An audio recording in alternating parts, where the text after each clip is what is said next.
In a world where God is dying, four heathens come to deliver the final nails in the coffin. From the depths of hell, Satan sends four puppets of the imperialist West and the Zionist Jews against God, Islam, and tiny kittens to bring you their propaganda and conspire for a new world order.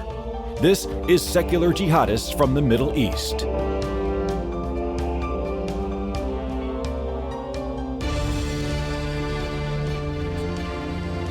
Hello, everyone, and welcome to our very first podcast of the Secular Jihadists.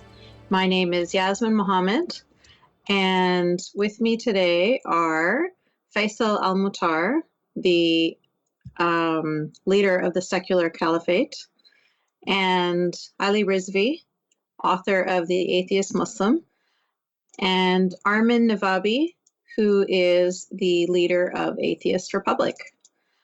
And we're all here today to try and encourage you all to join us and also be a secular jihadist. Let's hear a little bit more about our backgrounds, each one of us. So, Ali, why don't you start? This is great. You guys are really good friends. I love the work you do and have an immense amount of respect for all of you. So I just wanted to say that this is a very diverse group in the sense that because diversity is very cool nowadays. We've got an Iranian atheist, an ex-Muslim, Armin Navabi. We've got an Iraqi atheist, secular activist and caliph. Don't assume my gender. Faisal Saeed Al-Mutar, yeah.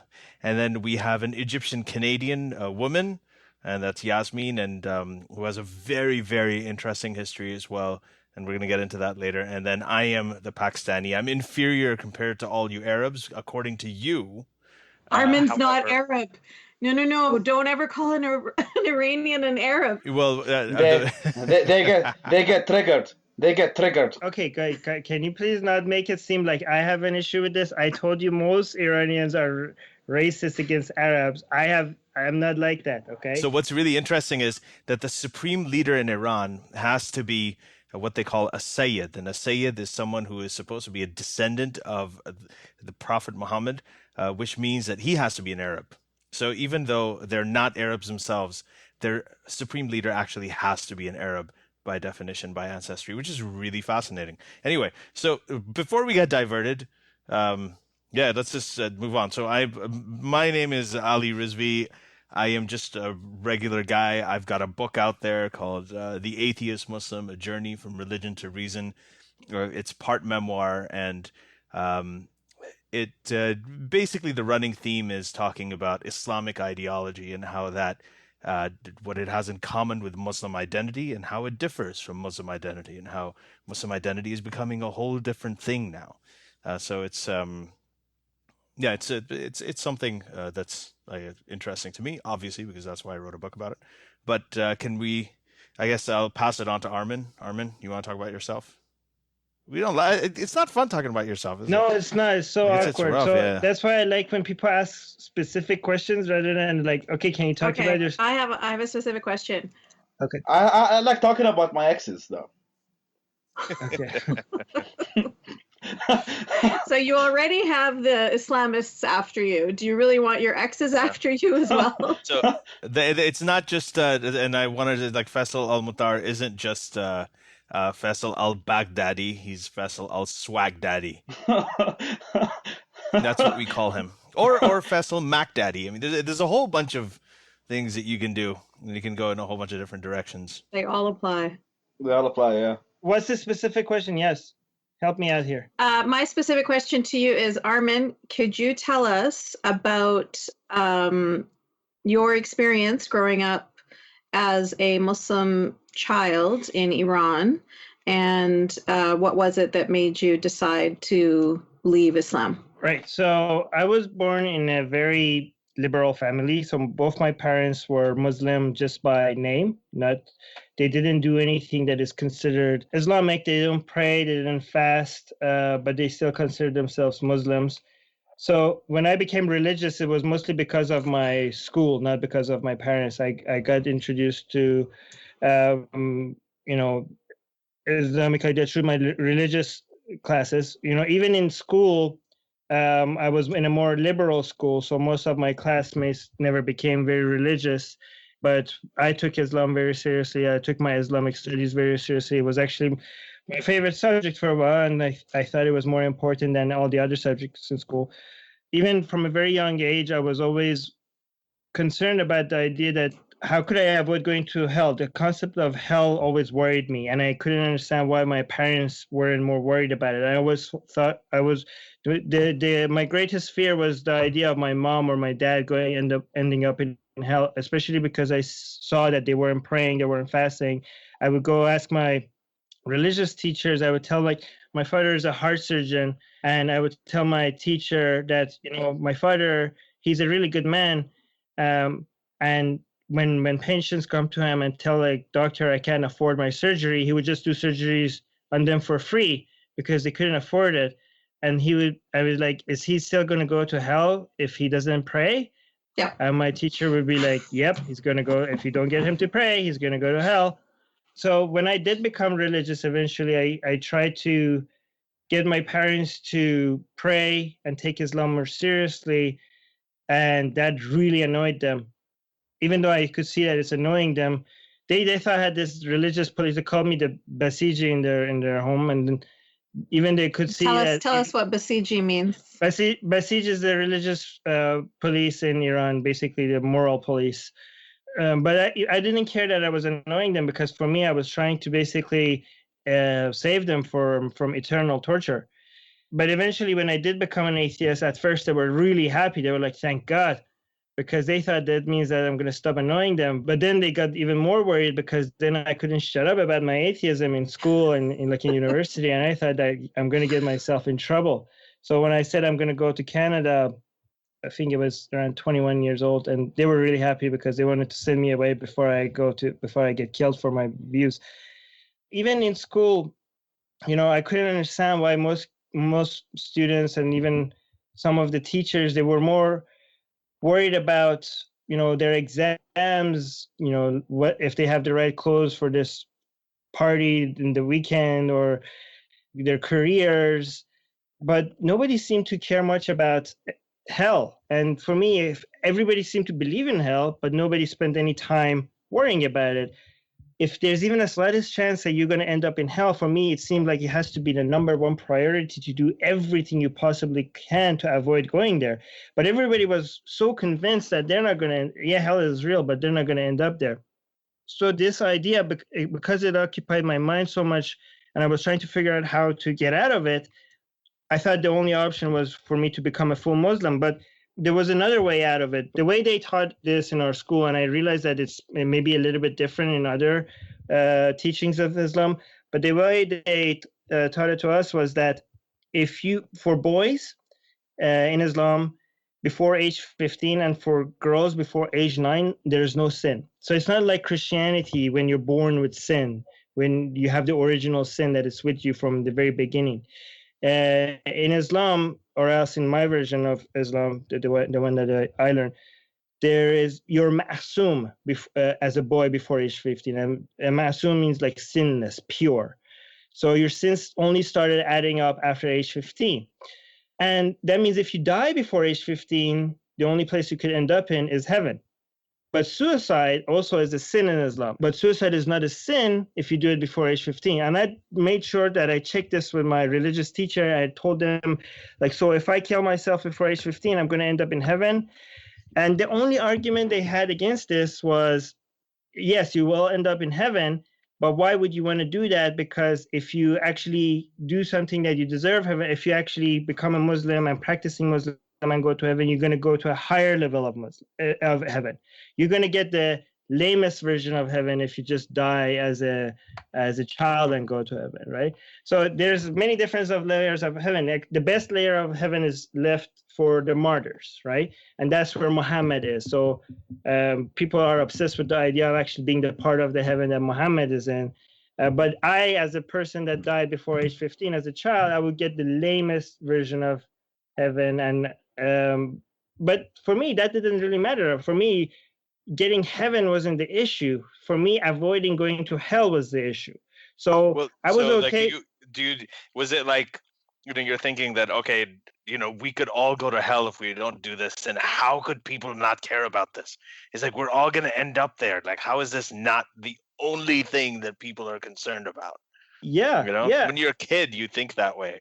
When you've been taught these things, it's pretty nuts. And I burned my hand when I was a kid, and it was so horrible. I was like, wait a minute, this is going to happen all over my body forever?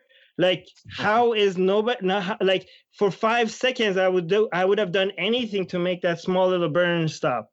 How is not everybody just focusing all their attention to make sure they're not going to burn forever? This should be everybody's number one priority.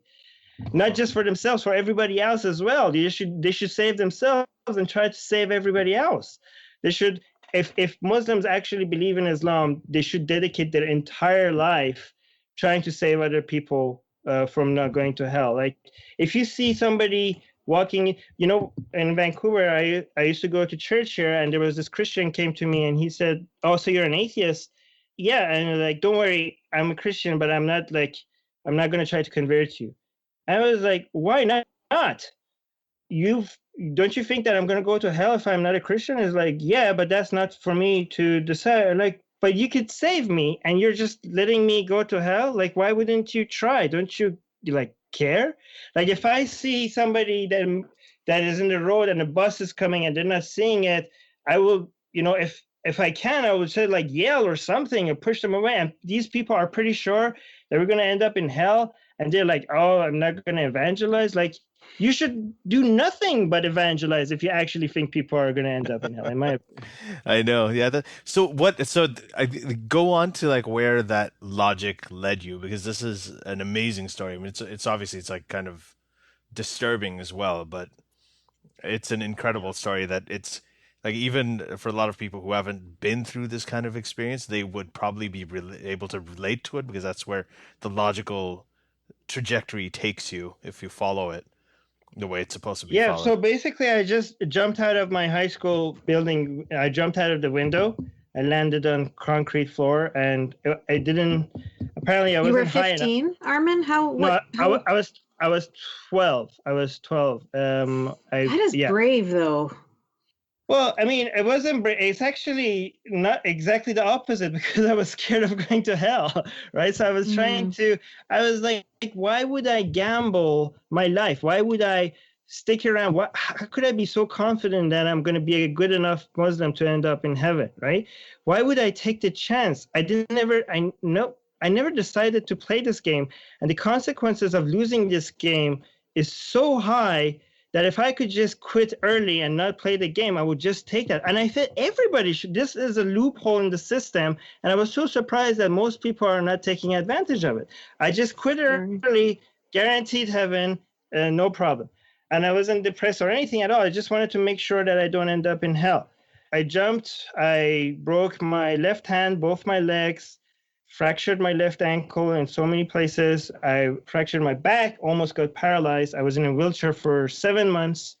And the only reason why I didn't try again was because I saw what it did to my parents. I saw my dad cry for the first time. I saw my mom collapse in the hospital. And I just didn't want to do it again. So when I turned 15, I said, like, okay, I have to play this game. I have to do the full Islam thing. And I became very religious. I told my parents it was an accident, but later I accidentally fell out of the window. Yeah, but later I came up with the story that I was on the chair and the chair slipped and I fell. But later on I realized that the reason why they never believed me was because I took out my watch before I jumped and gave it to my friend. Mm-hmm. So, and I didn't know that my friend told them that. That's why they never believed me. And they thought I must have been very depressed. So they hired shrinks and stuff, and I had to go through so many tests. And I missed 1 year of school. So when I went to school, all the kids were different, and my parents were always getting these people questioning me. And I wasn't depressed when I committed suicide, but I ended up depressed because of what was happening. So that isolation and that actually made me closer to God, because I felt like nobody gets me, nobody understands me.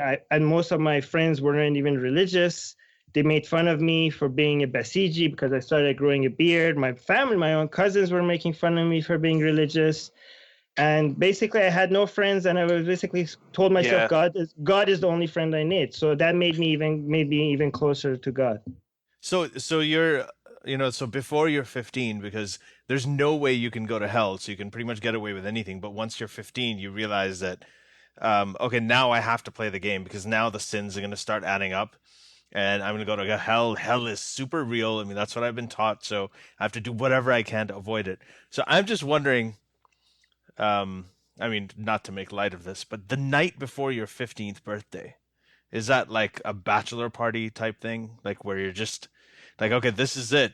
Get, whatever I can in, because from tomorrow morning it's going to be all Allah all the time. No, because most people didn't think about it. Most people didn't consider how important. For me, it was a big nightmare. Yeah, of course. Like 50. But most people live their life the same way that they did before they were 15.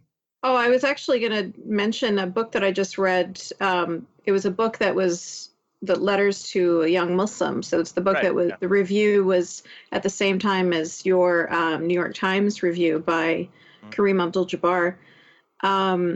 So I ended up reading that book, and the author, Omar Saif Gobash, was talking about that whole, what you were talking about, Armin, like how suicide is forbidden, but yet we have suicide bombers, and they are of the highest regard.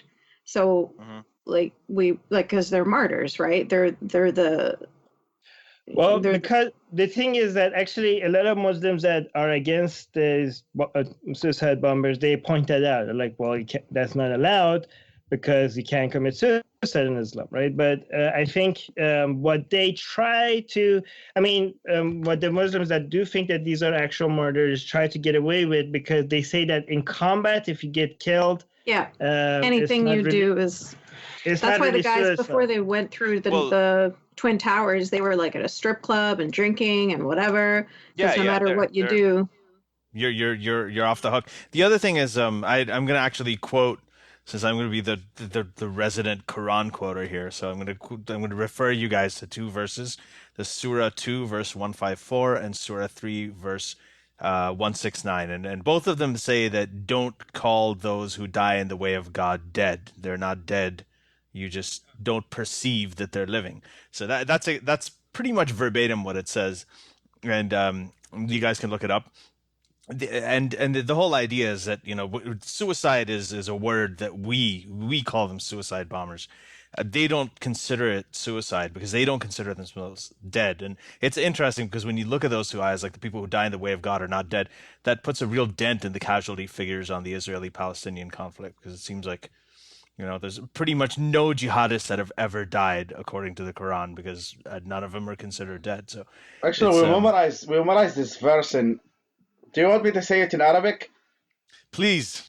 That would be fucking impressive. Yeah. So this is like one of the verses quoted a lot. This is, I think, from I think it's from At-Tawbah. It says ولا تحسبن الذين قتلوا في سبيل الله أمواتا بل أحياء عند ربهم يرزقون. So don't take those who were killed for the sake of God as dead, but they are living in the heavens. لا تحسبن means don't take. الذين means the people. قتلوا means the people who get killed. في سبيل الله means for the sake of Allah. أمواتا means dead. أحياء means alive. عند ربهم means with God they are flourishing. So this is the verse. This is the verse in Arabic to prove. Yeah, this is actually, it's not in Tawbah, it's in Surah Al-Imran. It's verse Imran, Surah yes. 3. Yeah, so that's why it was Surah 3. That's the one I was. That's the second one that I was quoting. People can't see this on the podcast, but this is my rainbow Quran. I love it. This is after, LGBT, pro LGBT. This is. Did you actually order that? I remember tweeting that a few years ago. I was like, that's fantastic. Yeah, I want one of those too. Anyway, that's this is actually it's a consequence. I mean, when you have people like Richard Dawkins say that this is child abuse, when you tell kids about hell, I mean, if you have somebody who is actually willing to reason it out and listen to that and take it seriously. I mean, this is what I had Armin. When the Peshawar shooting happened, Peshawar is a city in Pakistan, and at the end of 2014, the Taliban went in there and they shot dead 132 kids and about 140 people overall, 132 children specifically. They made sure that they were over the age of 12 and that they had pubic hair, they'd gone through puberty, and then they shot them dead. And they said Allahu Akbar as they shot them dead. And I actually talked to somebody who supported them afterwards. And he told me essentially the same kind of thing. He's like, they're innocent. And he's like, these kids, like when they grow up, they're going to become apostates. We don't think of death. He's like, the word for death in Urdu is intiqal. I don't know if it's the same in Farsi. Yeah, intiqal means transition, right? It means transition. So anytime someone dies... It is in Arabic as well. Well, I mean, even in English, like the euphemism for it is pass away. Like they've passed away. So, this guy was telling me, he's like, it's not that. He's like, if your faith is pure, you're not going to think of death as a final thing. You're going to think of it as a transition, as somebody moving from a temporary shitty world into a wonderful, eternal blissful world. So he's like, how is that a tragedy? If your faith is pure, you'd be celebrating that, and you wouldn't look at it as a tragedy. It's only people of weak faith who think of it that way. And I didn't know how to argue with him because, first of all, he was a faithful guy and you can't really argue with them. But I started thinking that's kind of what we're taught as kids too. It's like, when someone dies, they're in a better place. They're looking down on us. Well, if they're in a better place, why aren't we there? Why don't we all want to go there? Why don't we go there now? And I think that's kind of even if you take the kind of stuff that all of us, like anybody who's had any kind of even remote religious upbringing, is taught at Sunday school, or at the sermon at the Friday mosque, whatever, if you take any of that to its logical conclusion, right, you would end up with the kind of conclusion that Armin made. So in that way, it is actually really, really toxic to believe in those things. I mean, it's amazing. Yeah, I mean, that's what kind of the argument that comes in is that, like, the moderates to some extent create a smokescreen to extremists, right? Is that right? That even though, like, I mean, even with the upbringing, as you said, like a moderate upbringing or something like that, people are still being taught the concept of heaven and hell and afterlife and the life being temporary. Right. So it's not like an extremist belief. Like this is kind of the mainstream. Like almost definite mainstream. Almost most Muslims believe in heaven and hell. Maybe the French minority believe in like some sort of, I don't know. I don't know. Like I don't want to generalize. I thought you said French minority. No. This is like the Iraqi-Pakistani communication, even though we're both Shia. I know. There's Shia atheists and there's Sunni atheists, and we hate each other. I just want you guys to know. Yeah. Actually, there is such a thing. No, I'm kidding. But I still remember. For everybody on Twitter, I just want to say that was a joke. So /S, just because you have to clarify that nowadays. It's Trump's president. What are you gonna do? Yeah. But I still remember my first hell story. Like I mean I mean in Iraq we actually have Islamic education. So like we have an Islamic class in which like the Quran is taught, and we have to like memorize some verses of the Quran and so on. And even though my parents are liberal and we hardly even discuss religion at the house, so I didn't grow up to any form religious. But I still remember, like I think I was 9 or 10 years old, and then the teacher was talking about hell, and like I was frightened. I was like, I think like I don't know if my memory is like helping me here, but I think like they showed like this video of As-Sirat al-Mustaqim. I don't know how to translate it to English, in which like the straight path. The straight. So there is in hell, there is this like line that's very thin, and then you walk. If you are a good person, you walk on it, and then you pass to heaven. If you are a bad person, you're gonna fall down. Yeah. And then like so I think she showed like a video in which like people are burning. And like kind of voices like like a Bernie Sanders rally, okay? Especially after Clinton won the nomination, Bernie Sanders. There was a woman at the Women's March, or not the Women's March, but when they first said like the 45th president of the United States, and she was like,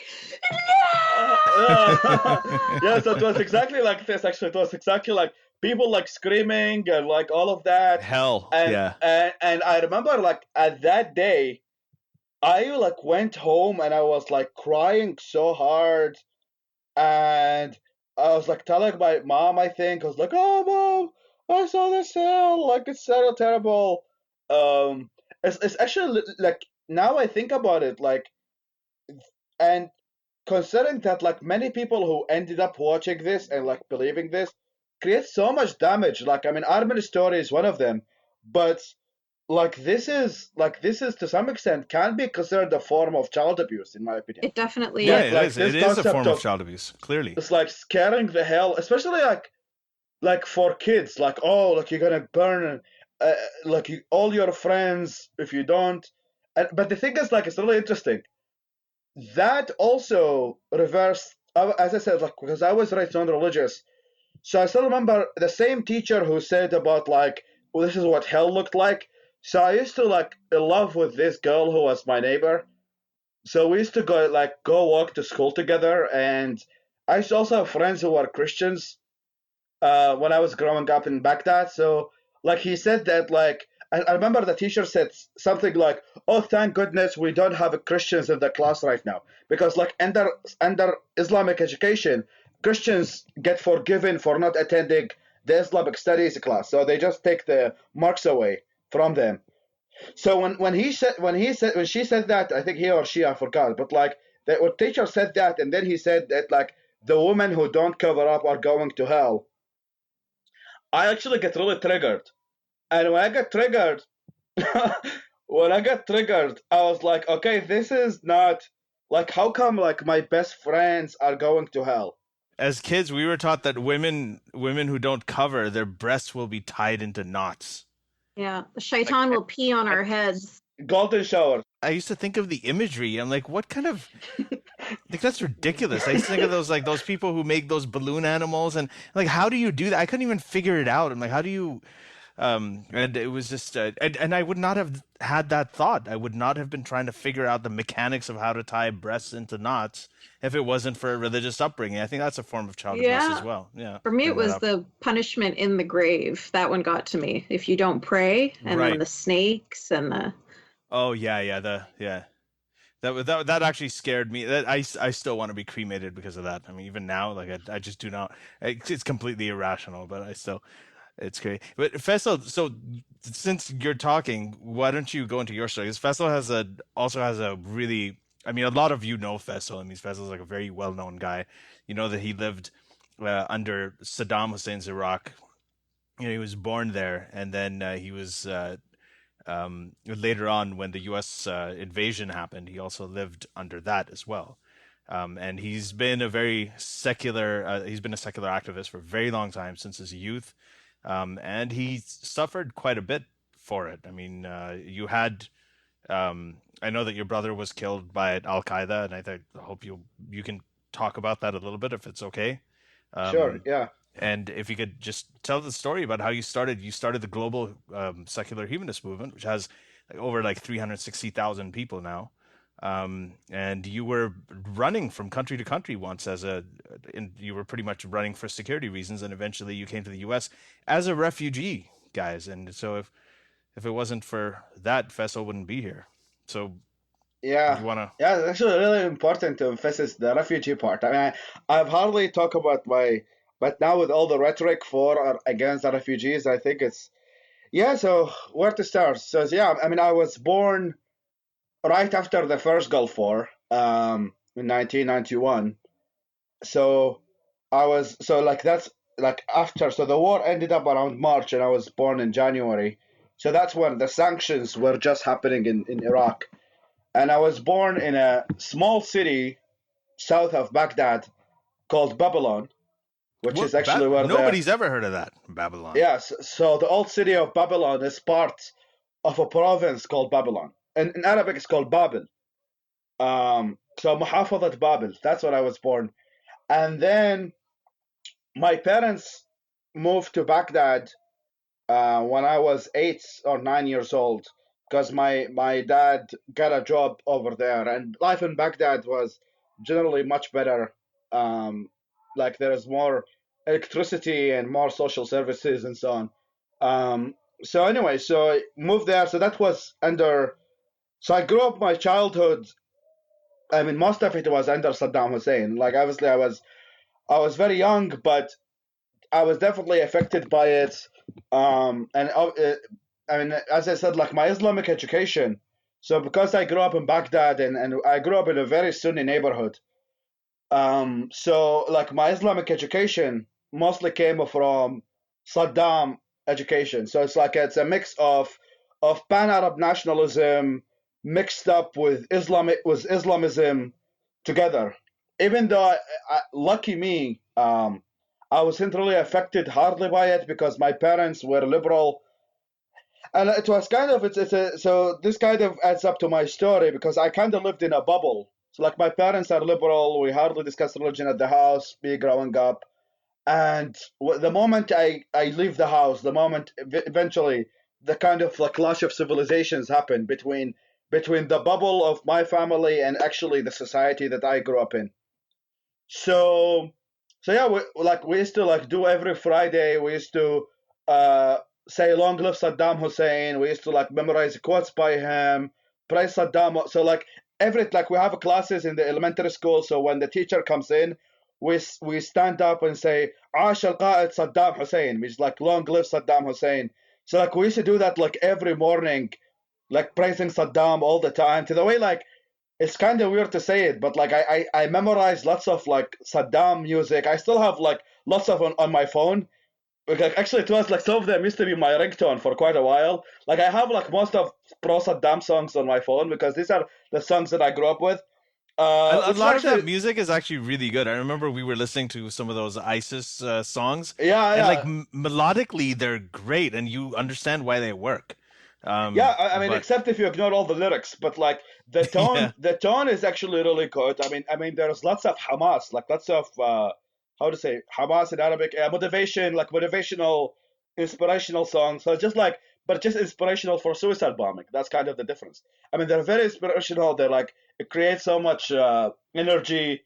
So yeah, so that was like kind of my childhood, like, and so the war happened, and the war happened kind of like very close to my house. So when the U.S. tanks, so my elementary school turned into Iraqi military base, and then which was like few blocks away from the house. And then the tanks of the U.S. Army entered to Baghdad from my house.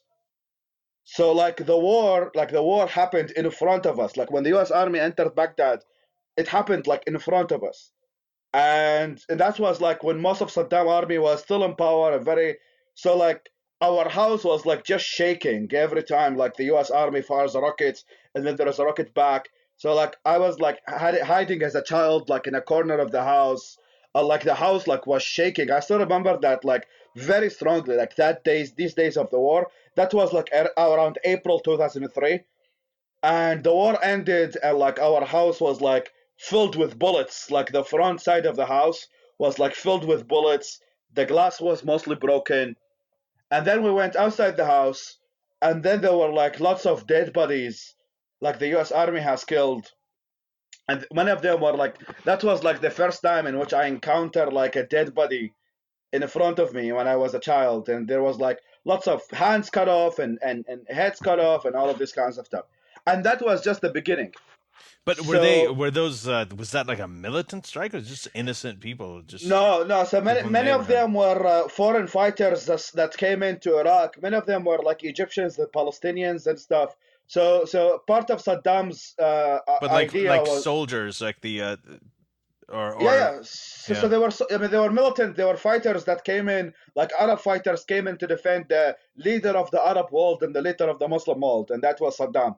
So so that was like my first introduction to dead bodies. So then and because so Saddam fell down, I went to a school in West Baghdad called Al Mutamayizin, which is like called the Distinguished. It's like for supposedly people with high IQ, and I probably don't fit to that. But anyway, so I went to that school, and that was an area that became kind of the headquarters of Al Qaeda in Baghdad. Jesus, you always you're right in the middle of the action all the time. Yeah, I'm always like in the middle of the action, exactly. So that area became kind of like the so like I remember like my first week in high school, Al-Qaeda like attacked, they sent like suicide bombers to attack the police station, which was like just like few blocks away from my high school. And like they blew up, and I remember like there were like bullets all over. So anyway, so that was like my introduction of post-war. So then the area started getting more and more, Al-Qaeda was getting more and more strong over there. So there were days in which literally like you had to like walk on dead bodies to go to high school. So like sometimes Al-Qaeda used to close the streets with dead bodies coming from, let's say, Shia areas, and they stop all the van or the bus, they stop them all and they kill them all, and then they just put them around the streets. And there were like, and that used to happen like every 2 weeks, every 3 weeks.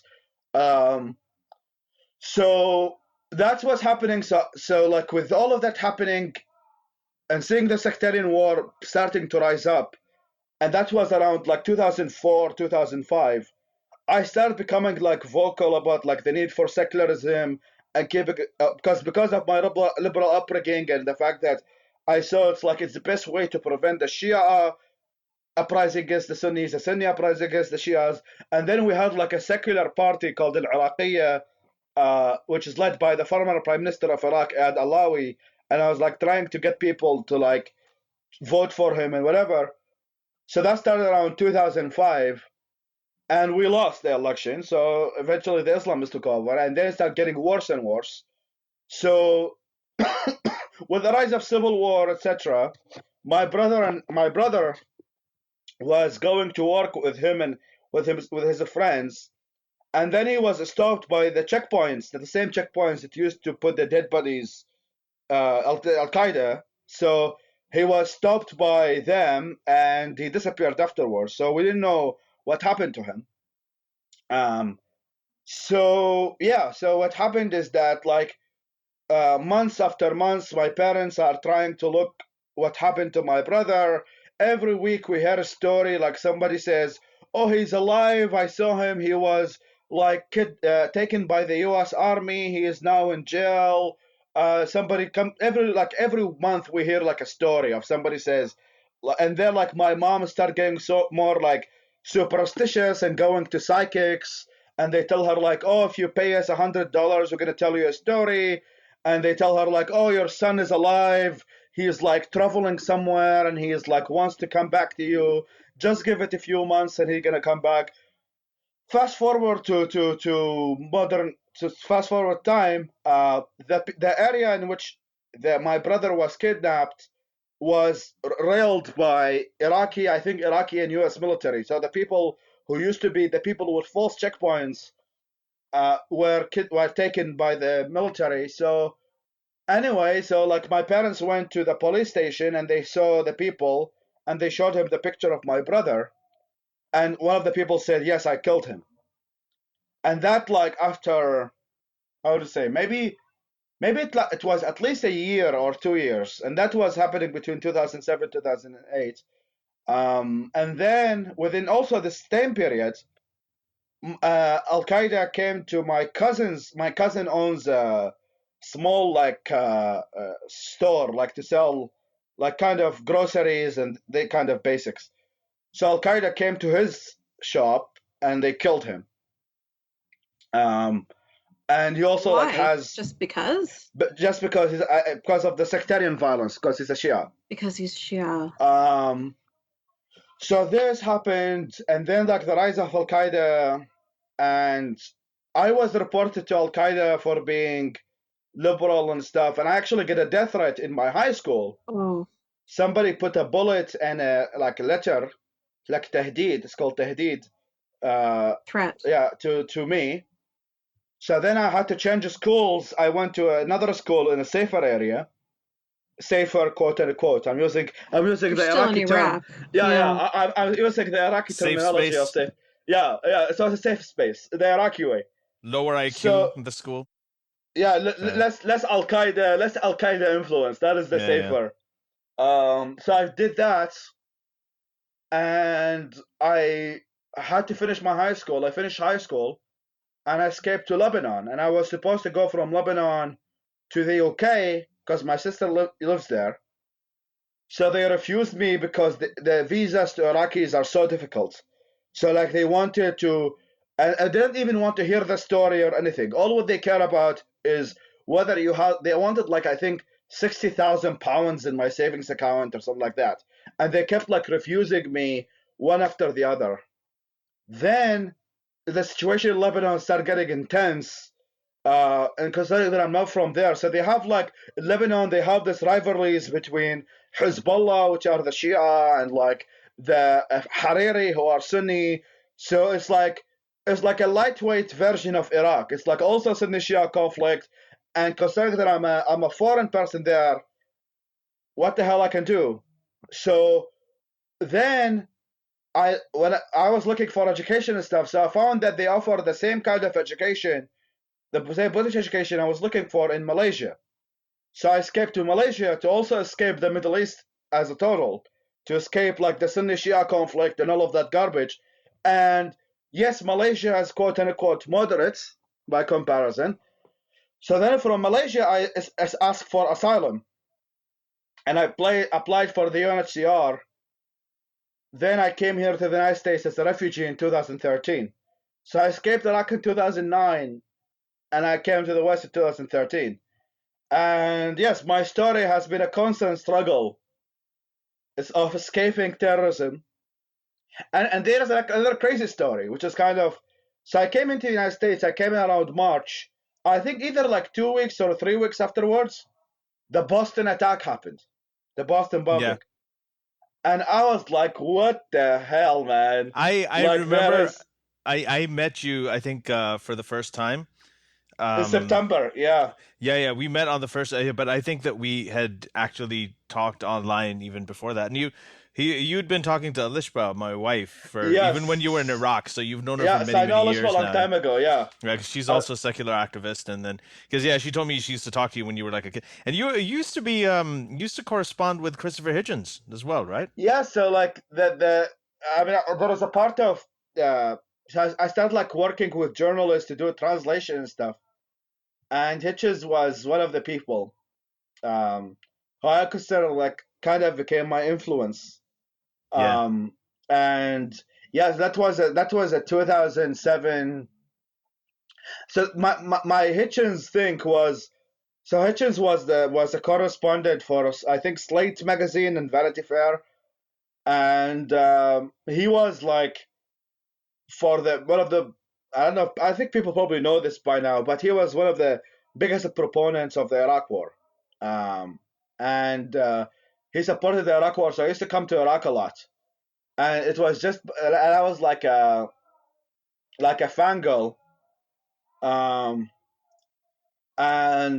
I consider him like his one of the biggest influences in my life, and that it's still. I mean, the Iraq War is still one of the most controversial subjects until today, and I'm planning to write a book on the subject to actually take this further, like explain.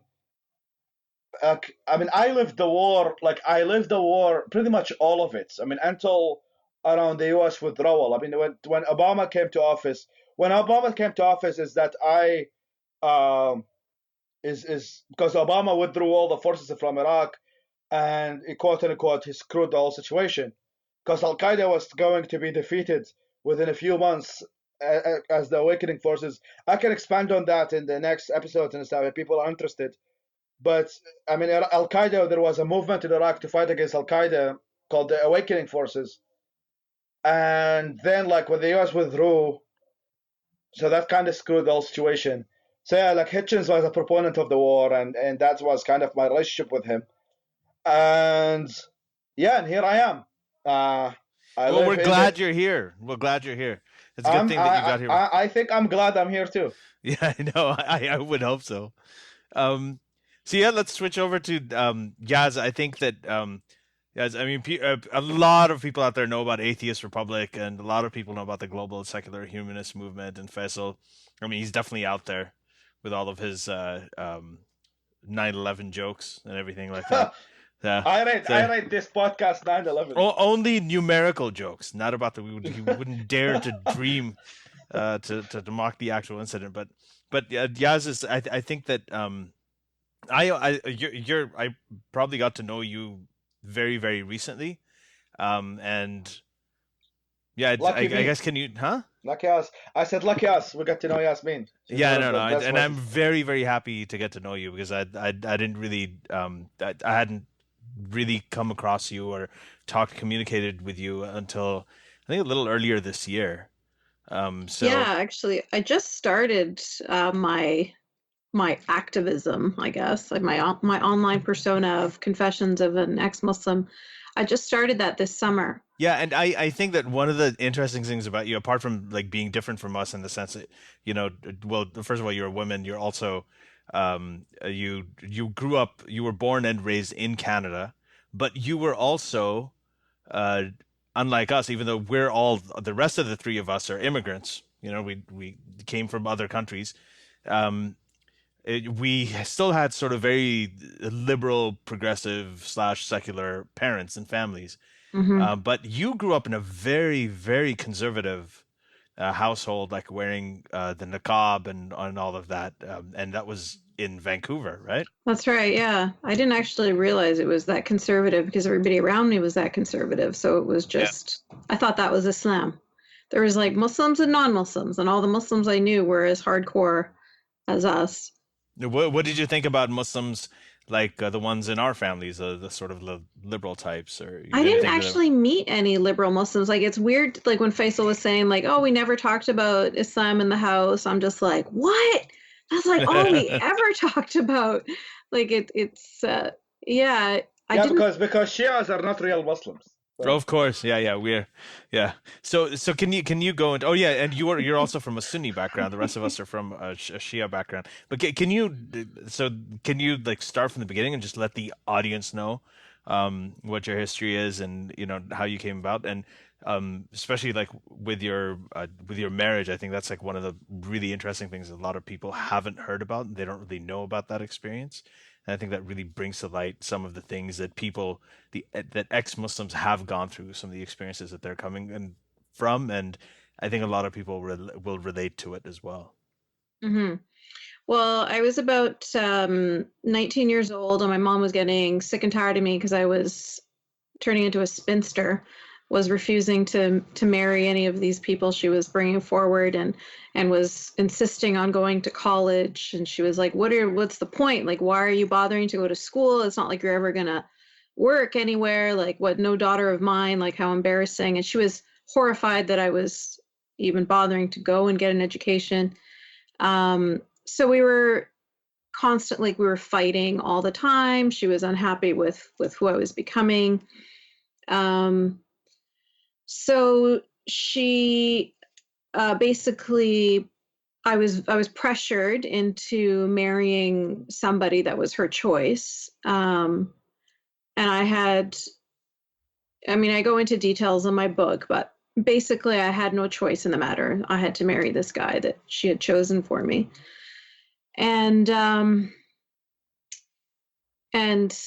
yeah, I didn't know at the time that he was Al-Qaeda. I didn't actually know who Al-Qaeda were or anything. Like, I'd never heard the name Osama bin Laden, like none of that. I knew who Mujahideen were. I knew that he had entered the country with a Saudi Arabian passport coming from Afghanistan. So to me, I was like, well, those are some red flags. Because he's Egyptian, why does he have a Saudi Arabian passport? And he's coming from Afghanistan. So there's reason to be concerned about this guy. And my mom was like, no, he was granted refugee status by the government of Canada. They checked him out. He's all good. The only reason why he had a fake passport was because he lost his Egyptian one or something. And this is before 9/11, right? Or is it? This is before 9/11. He was there for that was his purpose. He was there for 9/11. So it's much easier to come into Canada, especially in those days. You could cross the border from the States to Canada with like a driver's license. Not even that. You could just say, I'm just going down to Washington. for the weekend. So for context, because I'm thinking a lot of readers will be curious to know, who it is. Can I say his name and on the thing? So his name is Issam Marzouk, and there's a Wikipedia page on him that you can read about, so that you have a little bit of context in terms of what Yaz is talking about in her experience. Go on. Yeah. Yeah. So he was obviously a horrible human being. I mean, Faisal and I have talked about this before, of how when you just meet somebody from Al Qaeda or somebody of that ilk, you sense it right away. There's a very negative energy that surrounds them, and you just know there's something off about this guy. But like I said, I didn't have a choice in the matter, and I ended up getting pregnant soon after. So that was that. I tried to tell my mom, like, he beats me up, and she was like, so what? It's in the Quran. He's allowed to. It's his right. You're his wife. And there was no way she was going to let me, like, support me in getting out of that marriage, because she said that if I divorce him, like, if we separate, people are going to say, oh yeah, he just divorced her because she wasn't a virgin or something. So she was too afraid of her reputation. And so she wouldn't help me to get out anyway. And so my daughter was about 9 months old, and I realized that this whole life that I'd been living, and this life that my daughter was going to watch it happen in front of her, and it was going to end up becoming her life eventually. So I needed to stop the cycle. I needed to get her free, to get us both free. And so I got away eventually from him to my mom first. Him and my mom were, kind of fighting at the time. So it was, my mom allowed me to go to her place and stay away from him for a bit. She thought that she was going to try and mend the relationship and send me back to him. But in that time, when she left the house, she'd gone to work, I snuck out and I saw a lawyer. Here I am in my niqab with my little baby, walk into a lawyer's office that I'd found on Lawyer Referral in the yellow pages back in the day before the internet or anything. And I thought I'd go and find a female lawyer, because then she'd be, more open to understanding my situation. And I walked in there and I said, I'd like really, really quickly, I need a restraining order, I need a divorce, and I need full custody of this baby. And she was like, done, done, and done. And she didn't charge me a dime. And she knew that she couldn't call me at the house. She knew, like, it was a very, because there were no cell phones at the time, there was no internet at the time, it was a tricky situation. But anyway, I got myself out, went on welfare for a bit before I went on student loans, and then started going to university. And my goal in life was for my daughter to just have a decent life. I just wanted to get away from this horrible man. And while all this was happening, I forgot to mention that CSIS had contacted me. CSIS are the Canadian CIA, and they told me that this guy was Al Qaeda, and he's here as the network for, there's something going on, there's, And so when 9/11 happened, I was like, oh, that must have been what he was here for. But I was too scared. I was very, very scared for a long time, until they came to me and they showed me a picture of him where he was in prison behind bars in Egypt. And so I was like, okay, I can leave the house. Like, I'll be okay now. I felt safe. And he's still in prison now? Like, well, it's been over 15 years now, so he I don't know. I have no idea. But he was personally trained by bin Laden, right? Your husband? That's right. Yeah, he was involved in the bombings of an embassy in East Africa, American embassy. Yeah. Armin, you had a question? Yeah, is this the same prison that Majid Nawaz and Sayed Qutb were in? Yeah, it is. So Majid, in his book Radical, talked about how he was in one really bad prison first, until he got moved to a different one because he's British. So the really bad one he was in first, which is like the secret prison with the secret police, that's for the people that are like enemies of the state, terrorists. And yes, Sassam was considered an enemy of the state. He's Al-Qaeda, he's not Brotherhood. So in Egypt, like when Sisi came into power. By Brotherhood, you mean Muslim Brotherhood, right? That's right. That's right. So the Muslim Brotherhood are all about like, let's do this politically, let's do this, diplomatically. Whereas Al-Qaeda are like, they're terrorists. They're like, no, whatever, we'll just fucking kill them, or they convert, like done. So they don't actually have respect for each other. So even when Sisi came into power and he started to let out all of the Muslim Brotherhood guys, I'm pretty sure he didn't let Issam out because he would have been Al-Qaeda. So he's, or Al-Jihad or whatever they are, but because there's all of those guys that were basically the jihadis, they would have been in a prison specifically for enemies of the state.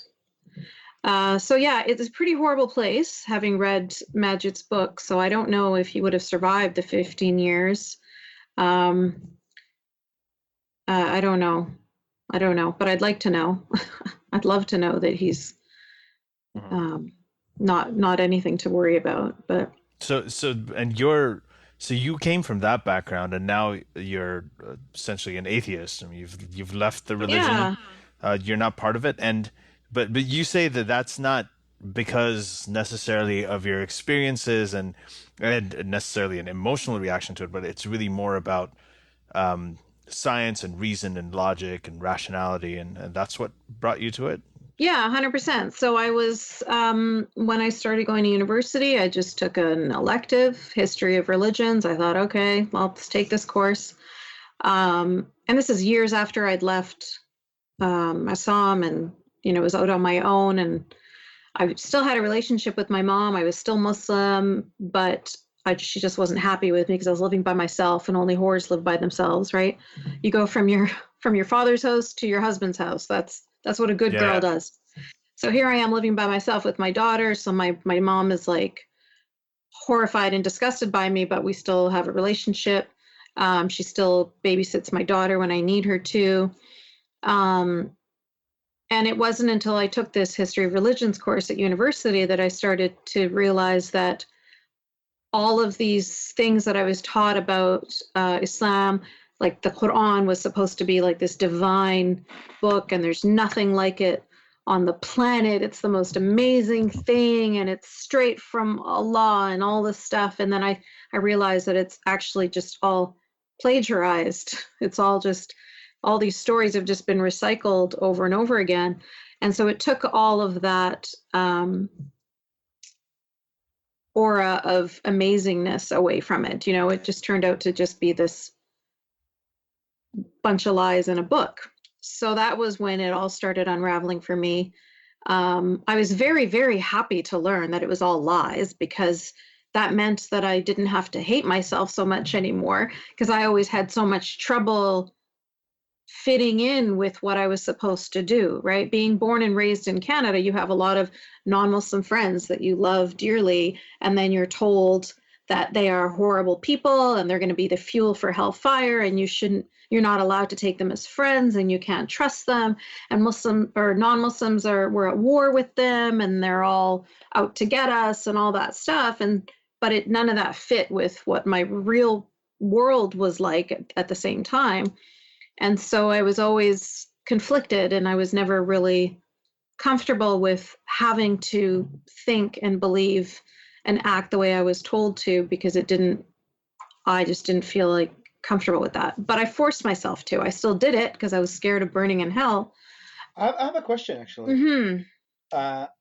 During this period of conflicted, did you go through like a phase of, let's say, like a conservative Muslim, liberal Muslim, and then atheist, or did you like switch from the conservative or like the hardcore conservative to, like, was it like a transition that you became a liberal and then you became an atheist? No? No, so No. it's like you. Okay, interesting. Okay. Yeah, I was super conservative, like straight up, like verbatim put on sunnah.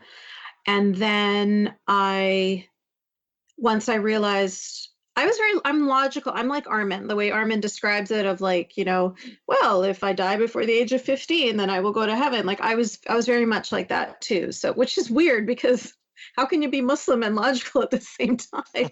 Because it's all full of contradictions and none of it makes sense, but you just accept it because that's what once you're in that world, it just makes sense in that world. But then once you come out of that world, so I was in a fish bowl and it all made sense. I was wet all the time. But then once you step out onto dry land, you're like, hang on a minute, that's all bullshit.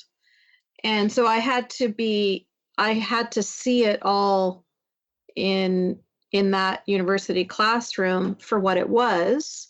And then it was like, okay, I'm happy to shed this. I was happy to say, I don't want to have anything to do with Islam anymore. But then it was a gradual transition after that from like, I'm not religious, or sorry, I'm spiritual, but not religious. And then it was like, I'm agnostic.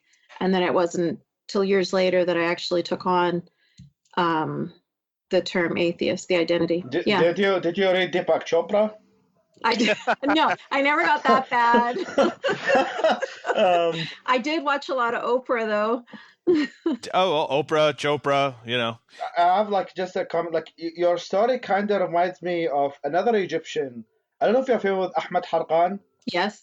Yeah. So if people are familiar with Ahmed Harqan, is a kind of a famous video blogger / activist who is now an ex-Muslim. So Ahmed Harqan used to be a Salafist, and so he has like this episode. He talks about kind of his transition. So one of the really interesting things that I found about Ahmed Harqan is also your story as well, is that so like Ahmed Harqan was extreme like Salafist. He was like the hardcore Sunni. So what he said was that he needed like kind of a punch in the face, not kind of, I'm using there is a Aslan terminology here, metaphysical. Yeah. So like what he really changed him was like Richard Dawkins in that regard.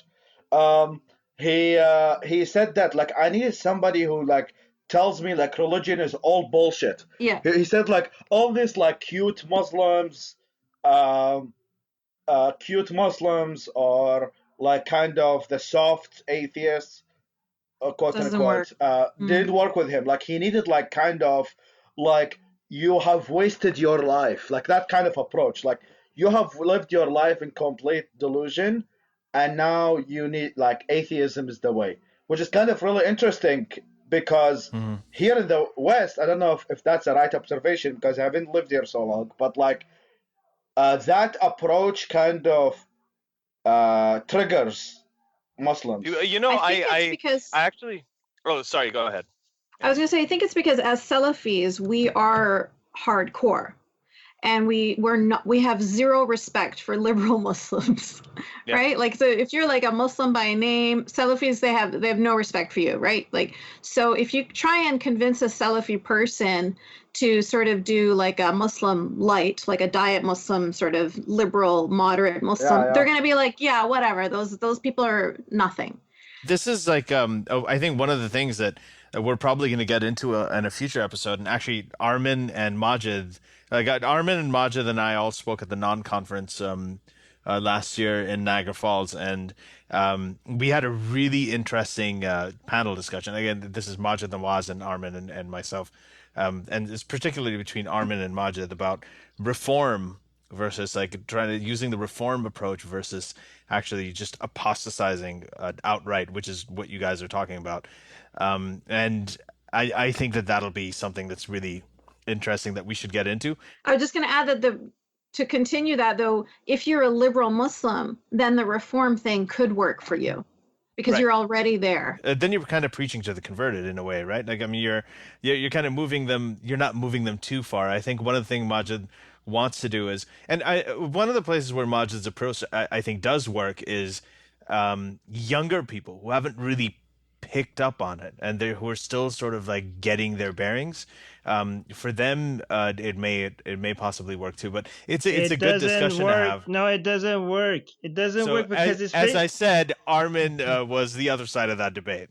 So no, because you're saying to people like, I know you guys are not smart enough and you're idiots to understand that this is all bullshit. So can you please accept this peaceful version of the bullshit instead of the harmful version of the bullshit, so that you're not hurting us?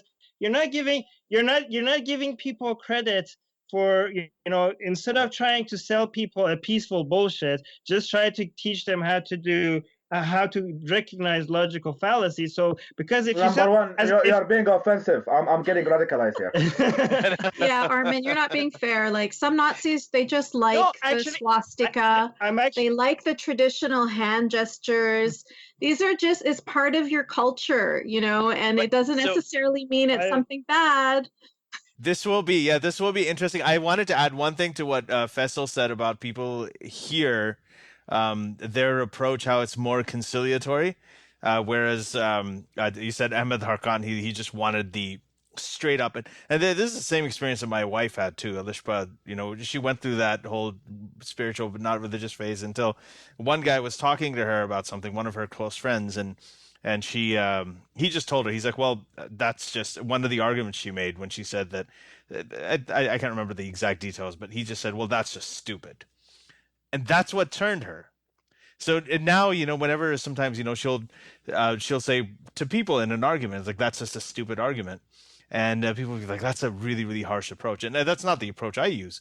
But she uses it because she knows that it worked on her. And just about 3 weeks ago, I got a message from a guy on Facebook. And he was telling me, he's like, Alishba has blocked me, so I can't really message her. So I'm messaging you instead. But 2 years ago, I used to insult her. I used to get really mad at her, and I was very religious. And she told me I was stupid and I need to all this stuff. And he's like, and now I'm where you guys are. So just please let her know. Thank you. And I looked at that and I was like, you should frame this, because this is exactly, you kind of passing it on. But I wrote in my book that in my correspondence with a lot of sort of atheists and agnostics, the vast majority of whom are closeted in places like Bangladesh and Egypt and Saudi Arabia, they don't have the patience for the conciliatory tone. Like, they actually over here, people say Dawkins is too harsh and Hitchens is too harsh and Sam Harris is too harsh in the way that they speak. But over there, these guys, and Bill Maher especially, they love Bill Maher over there. They actually like that, because they feel like the sort of the respectful speech that's like slow and measured and incremental is a luxury of societies that are open, who have the privilege of being able to speak openly, right? For them, they don't have that privilege. They're being censored, they're being oppressed, they're being thrown in jail, they're being flogged for just writing a blog. Like they have a black and white life. There is no gray area. Yeah, so they want to cut to the chase. They're a lot more angry. So when they hear somebody like Dawkins or Bill Maher speak, or then that's something that really resonates with them, and they actually speak that way too. Like they when they talk about Islam, they speak that way too. And you may have noticed a lot of people with that background. Like, I've seen a lot of them kind of go towards the right wing. Part of the whole anti-Islam and anti-Muslim rhetoric, which I don't particularly subscribe to, and I don't agree with that, but I do understand why they're going there, because the liberal side hasn't really provided an alternative. Like, there's no door that we're holding that they can go through, so they go where they need to go, and I think that's also another topic that we're probably going to bring up in the future, but. I have a story of somebody who's close to me. I remember she one of the days she called me. She said I am as bad as the Taliban in my atheism. Anyway, so she got married to a very conservative Muslim guy, and she was a conservative herself and memorized the Quran and all this kinds of stuff. And then he when they got married. like he started like closing the windows. Yep, with So paper. she was like yeah. So she was like a cute conservative. So she was conservative, but not. So like, so he was like closing the windows. Women are not allowed to work, kind of stuff. And then as a result, she became to the reformed version. So that kind of the things like that kind of created a reaction for her, not to become an atheist, but to go to the reformed version of Islam. I don't After get that. she got struck with the conservative version so hard to the way that like, okay, I want to stay a Muslim, but at the same time I want to keep. Yeah, so look, but I mean, I would say that the biggest creator of atheists in the Muslim world, especially like I would say in Iraq and Syria right now, is actually ISIS. ISIS is creating more atheists than than all the books of. I have heard that people are watching this and they're just like, this is not, and that's really, really turning them, because they're going online to see all this ISIS stuff, and wherever you have the ISIS stuff, you have, I mean, people are going, now that the Quran and all this stuff is online and people can just Google it by keyword, which is not something I could do when I grew up. It was a mystery. But now they can do it. They look at it and either they're like, okay, this is the word of God and I'm going to go be with ISIS, or they're like, okay, I can't go with this at all. It's because it's all or nothing. And there's an atheist movement that's kind of rising over there too. But I they had no idea that here they are living their lives and their parents are telling them it's a religion of peace or whatever. But yeah, now they can find out that it's ISIS actually is Islam. I think that we're kind of like running up on, I don't know what the time is, but I think it'd be a good thing to go into maybe this whole reform versus apostasy. I know that Armin will definitely have a lot to say on it, as will the rest of us. But probably get into that in a future episode. I'm opposed to Armin for all. It may sound weird, but I'm actually pro-reform. But yeah. That's because you're just bitter that we won the Iran-Iraq war. That's you still have a grudge against actually, we won the Iraq-Iran war. All anyway. right, yeah, that's another episode too. This is great. Yeah, but I would love to like get to know, guys, your thoughts and stuff, because that's I think it's really good that we talk about it, because I think that most of it has been occupied by the bad actors in this conversation. I think it would be great to have like all of us have a conversation of this, maybe like next episode. We could do that. So we're going to talk about that. We're also going to have we already have some guests that will be coming on. They're actually really impressive guests, some very high profile people. It'll be very, very interesting people with some really good ideas. So this is it, inshallah. Yeah, this is Secular Jihadists from the Middle East, and I guess the greater Middle East. That would be Armin, you in Iran, and Pakistan. I'm not. Well, okay. Our excuse is that you lived in Saudi Arabia for a very long time and grew up there. And we had an excuse for Yas because Pakistan is basically not technically in the Middle East. It ends with Iran, and Yas is half Middle Eastern, right? So no, I mean it's called MENA, Middle East and North Africa. That is now there. Anyway, it's awesome. We're an awesome group of people, regardless of where we're from. I'm really, really happy we did this. Some of us are good people. I assume some of you are. You assume some of us are good people. I mean, most are rapists, obviously. Oh my gosh. And they bring crime and they bring drugs. They bring crime and drugs, and this is just for the Twitter folk /sarcasm. This is actually from Trump code. It's a Donald Trump quote. I can't believe we have to clarify that. It's terrible. But anyway, we'll get into that. There's a lot of cool stuff happening in the future. The reason that I am also part of the secular Muslims in the Middle East, even though I'm from Pakistan, is because I grew up in Libya and Saudi Arabia for most of my life. Most of my young life, I guess. And then I went to Pakistan later. But anyway, we'll get into that next time as well. No, we'll talk a little bit more. I'm excited. Yes, and thank you so much for all of our patrons. Thank you for your support. We really appreciate it. We are still waiting for our check from Mossad. The CIA, Mossad. Yeah, yep. I checked. Still nothing. I'm waiting for my check from the Huffington Post. I mean, they don't pay their bloggers, but so yeah, Mossad and the Huffington Post, please, get into this. Mossad, Mossad, if you're listening to me, get your shit together. Send us our shoes. No. But as well as I want to clarify, I start being called a member of the Mossad since I was like 12 because saying I'm an atheist, and it's been like fucking 15 years, and I don't have a fucking check from the Mossad. Like fuck you, Mossad. Fuck Benjamin Netanyahu. Fuck the IDF. Unless like, you pay him, he'll change his mind. Yeah, like I've been doing volunteer work for the Mossad for 15 years, and I don't know about it. Like, what the hell? Like, I'm still confused. I'm still trying to figure out if I'm being hired by the Zionists or by the Illuminati. I still don't know who are my employers, but I'll figure it out. Rafsanjani is your employer.